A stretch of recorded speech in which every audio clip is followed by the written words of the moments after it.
And we even spoke about, obviously me being an Arsenal fan, I don't know if I'm allowed to even say this, but he was an Arsenal fan growing up. Oh, is it? Yeah, he said when he was signing for Chelsea originally that it wasn't one of his on the top of his list in terms of interest.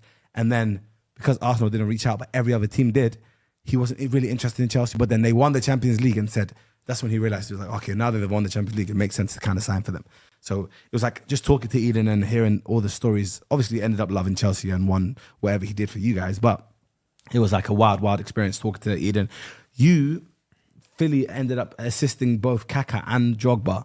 Crazy. What was that for you? What was that like for you, bro? Amazing. I dropped a stink on the pitch, but it was more about what you did. Yeah, I'll talk about like just being in the dressing room first and foremost. I was sat between Drogba and Kaka, funnily enough, and I ended up assisting them. But crazy, innit? Aye, for the man them that love ball, you know how mad that is? I'm getting changed. I'm changing next to the man them. I'm all asking Drogba. I had a shower after the game. I forgot my cream. I said, Drogs, let me borrow. Drogs, do you know what I was calling him? Yeah, Dids. He was calling him Bro, Dids. I lost my mind. Dids. I'm even like I grew up with him. I said, Dids, let me get some of that cocoa butter. I forgot my cream. I'm using Dids as cocoa, rubbing, oiling myself down. And then it was the little stuff about, for me, it's the little details that make me so excited. So like, it's the fact that he was wearing the boots that he wore when he was at Chelsea. You know, like the old Mercurials. Oh. Like, he still had a pair of them. He was the only one as well that asked the Qatari team, the people that were organising, let me get size 5 socks. He was the only one that had a weird request, apparently. Yeah, he wants his socks to be proper tight. I don't know. Don't shoot the messenger. That's what I got told. Oh. Very weird one. Yeah, so it was the little things. And then just before we went out, he put the tape around his, you know, like on his wrist. And you know why I put it on? Because I was like, oh my God, you're taking me back to when you was at Chelsea. I remember you always played with the wrist tape. Yeah. And he's gone, you do it too, man. Well, that was a terrible Drogba impression. Terrible. I don't know what that was. Wow. Listen, you do it too, man. Yeah. Where was he from Texas? Yo, man, you do too, huh?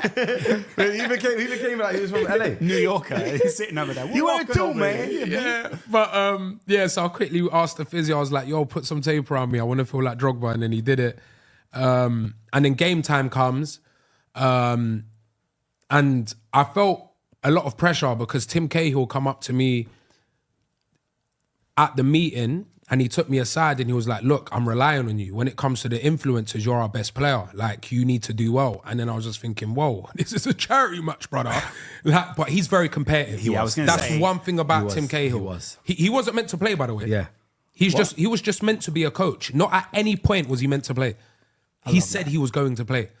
But I absolutely loved Tim. Shout out Tim. Really, really got on well with him, his son as well. What did you say when he comes over and goes, like he's pulling you to one side and you're thinking, oh no, he's going to say to me like, don't mess up or like, and then he goes, you're our main hope. Like Bugs Bunny talking to Michael Jordan during, you know, Space Jam or something. It felt mad humbling, but at the same time, I was really scared. And only because I run like once a year and that's either at the Sidemen charity match, and in this case, it was Match for Hope. I don't do cardio at all, bro. Every now and again, I'll go football with this guy. Ask him. I've turned up once and I've never gone again. Like I don't run. So yeah, that's the only reason I was nervous. I know like I can play football, but can I run for longer than 20 minutes? Probably not. But to be fair, I played 85. Without pulling cramps. 87 actually, yeah. 87, my guy. But yeah, it was absolutely sick, amazing. I actually can't believe I assisted. And that's what I've done. Every time I assisted both of them, I run past everyone, but as I'm running towards Kaka, I'm screaming it. I'm going, I assisted Kaka! And then I got to Kaka and I went, Kaka, it was my assist! I was so excited. What did he say? He's just smiling, laughing. Like, Tim, that's light work. He's thinking, that's a little baby pass you give me. But to me, that Best pass there, that was better than my flipping out, no? Yeah, I can't even do that banter here, but you know what I want to say, innit? You know my banter. But yeah, and then the Drogba one comes along, received the ball in the centre, just running up the pitch with it. Great passage of play that was. And then when I pass the ball to Drogba and I see Drogba hit it back to Kaka all in one touch and I see Kaka give it back to Drogs and then it comes to me